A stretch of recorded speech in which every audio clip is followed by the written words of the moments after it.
YouTube, it's Brian Phillips, coming to you again with another problem-solving moment. As you may be aware, we built a new house in the country. We love it, it's beautiful. My wife and I have worked our butts off in the last year and a half to try to put this all together, and previous to that, many years to help pay for part of it. But we've run into a problem, or challenge. The challenge is, when you build a garage this big, but you need it this big, which is pretty much always the case. We built our garage probably 4 feet too short on the width axis. We did enough depth and we did enough doors, but the doors are too small and we really should have built it bigger. Of course, we thought surely we'll be building a large building.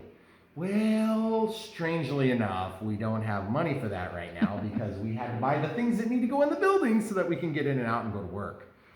Like this. Wow, fancy. You guys have already seen this in previous videos, but I wanted to show you the solution to our common problem, which is how the heck do you fit 1 million things in a garage when you should only be able to fit 750,000 things? So, this is our solution. It's pretty rocket science-y today. We're coming to you with a high-tech solution.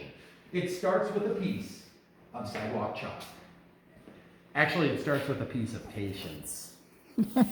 Which my wife and I do not have much of. Nope. Because it's used up by our kids and mostly me by the time it gets to projects like this. So we have a Traverse, a 2011 Traverse. I have a work truck, which is a 2018 Chevy Silverado 3/4 ton, so it's big. 6-foot bed, not the full extended, but it's. Then we have this 1025R, and then we also have the John Deere Zero Turn, which is a 655 Z655. So just for size comparison, and then through there you can see we have a Craftsman dump trailer that I got for free from somebody, and that was awesome, by the way. So we use that to pull around tools when we're working, and it's great, and it works great.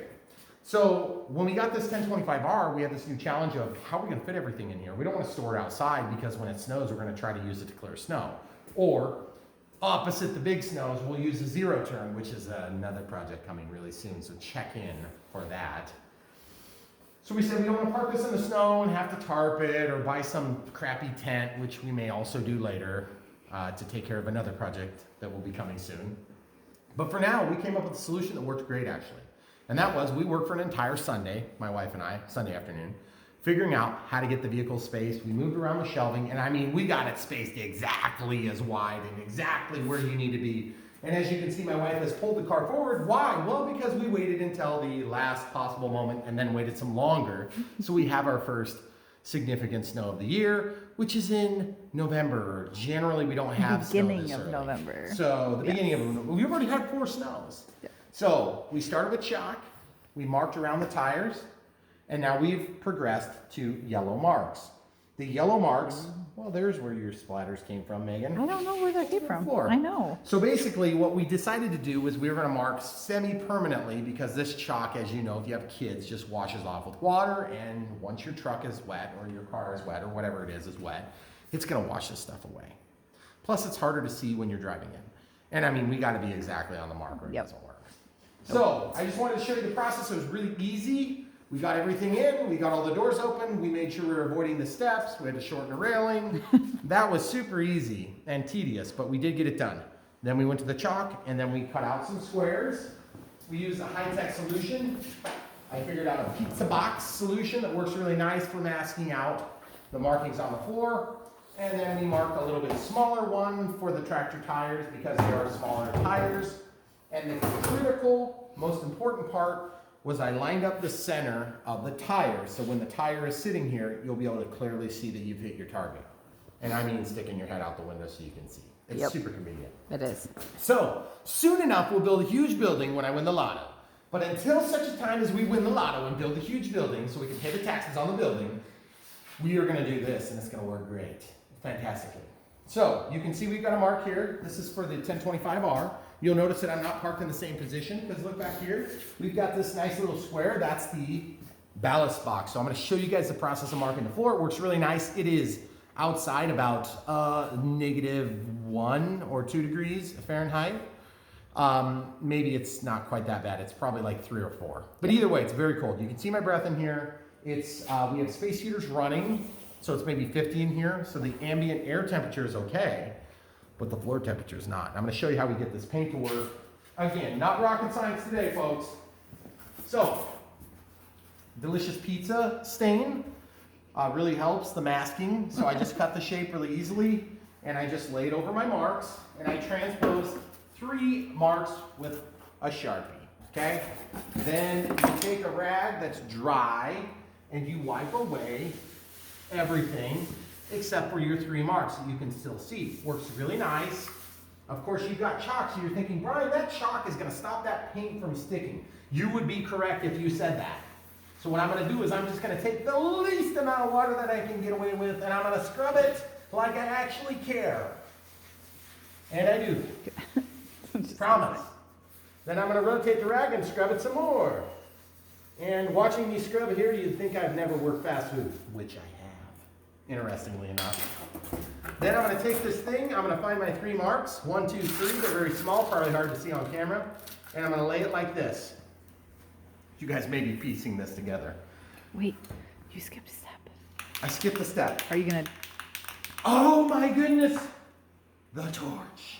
There's always gotta be something explosive. Yes. So here we go.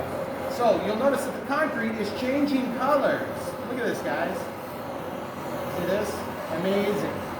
I'm not overheating, and I'm not going to get it to the point where the concrete blows up, which it will, right in your face. So you need to make sure you don't do that, folks. Should be wearing safety glasses. Don't use the 50,000 BTU heater. No, either. this is not the time for that. This is not the time or the place for the 50,000 BTU heater. You want the little baby one. Don't use the oxygen acetylene torch, okay? You might blow up the concrete in your face. So, then you're gonna lay this down on your marks. Ready, on your marks, get set, paint. And you guys will be amazed how amazing this is. I mean, you've never seen this before in your lives, I'm sure. So we're just gonna go like this, and we're just gonna paint a lot of paint on there.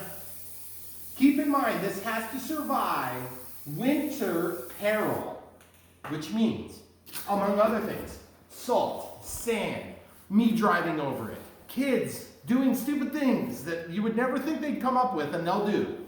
And this is what you end up with. And it works gloriously, because then, when you're driving on a tractor, you can run back with your ballast box. And you say, but Brian, you don't have a ballast box on. That's right. We're gonna have a winter parking spot and a summer parking spot. And it's good enough for me, so it's good enough for you. That's our solution, and it is gonna work. In fact, we tested our positioning in the garage for about a week before we did this. The minimum that you're gonna wanna use is 1 week. We tested that. So, and then over here, we have another project coming, but that's for another day. Don't even ask for clues. It's coming next. Thanks for watching, guys. All right, YouTube, so we've got the markings done.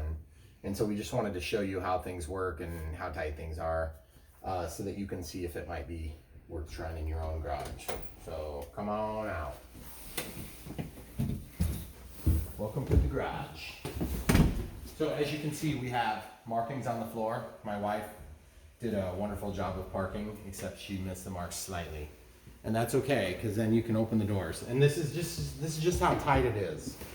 I can't even back up far enough. That's it. That's it. So, don't tell the code enforcement. So basically, we have enough room in this garage now to open doors of all the vehicle doors to the second click or all the way. And most of you guys that have a 3-car garage that have run into a situation like this have run into a situation like this before. So doing the markings is nice. And just to give you an example of winter dirtiness, that's some sand, okay? It's gonna get worse before it gets better, but you'll still be able to see the mark. And I've been walking and working over them the last couple of days. And as you can see, the markings are, you know, we're not perfect, but the marks definitely give you a good idea of where to line up. And it works nicely, especially during the winter, because I want to be able to pull both of these vehicles out, depending on which vehicle I need to get out with. So if the snow is lighter, we'll be using this to clear snow, and we'll show you that later. And then if the snow's heavier, then we'll be using this to clear snow. And so you can see where the lines are. The markings are actually the summer markings in this case. But either way, the valve box makes the length of the machine a little bit different. And plus this marking is where the normal bucket goes. So it gives us a way of using what we have to accomplish our goals. And the worst part of it is when I need to work in this area in the middle, it's pretty tight. But it's definitely manageable. You can get on and off of every vehicle in this garage. You can open and close the garage doors. You can get in and out. And even though it's tight, it still works. So it's a really easy thing to do that will hold up for hopefully a couple of years at a time. And if we have to touch these things up periodically, it's not a big deal. Did we save our templates? We did save our templates. But they so can be we recreated. can go back and basically repaint as necessary. But just let's show them that we can walk around the back too. And I want to show them one other detail. This is something that, for those of you that have an SUV, you're going to want to be able to get in and out. And let's show them. See the door opened? Totally open, totally free. You can open the door and you're not hitting your bracing. And then another thing to keep in mind, and this is the thing that's like a big deal if you've got a lot of grocery runs and things like that, make sure your tailgate opens if you're using it to get groceries and things like this. And especially, we have a north facing, so I can pull in, close the garage door, And then turn off the car, get the groceries out, all that stuff. So it works really nice, and all the doors are accessible. So all it took was basically half of a day of shimming things around, and we gained an entire parking spot in here. So it was worth it. And we still don't have any storage There's up on the nothing on the walls. walls yet. And so we have just kind of made up in our minds that we are gonna spend a little bit more time with our storage woes about the time that we get our other building built. Then we can take some of these implements that were, questionable about fitting in here, and they'll go into another building. So thanks for watching, guys. That's the quick update. Hope it helps some of you guys out. If not, if you don't know what this channel is all about, we do radio controlled airplanes predominantly. And that's why we have a runway out there, which is covered in sort of ice and snow, which is why we've been spending so much time trying to get this snow removal gear in order, because I need to be able to clean it and use it all winter long. Otherwise, I'm going to go crazy. And I know you will too. But for now, that's what we do. And then this is the house that we built, if you weren't already aware. If you want to follow the build series from the beginning to the end, we haven't done any build updates for a while. And this is kind of the most recent one. We did one the other day when we got the auger on the John Deere 1025R, and we would love it if you would watch it, if it's interesting to you. And if it's not interesting to you, then there'll be other good stuff coming, we promise. Just wait and see.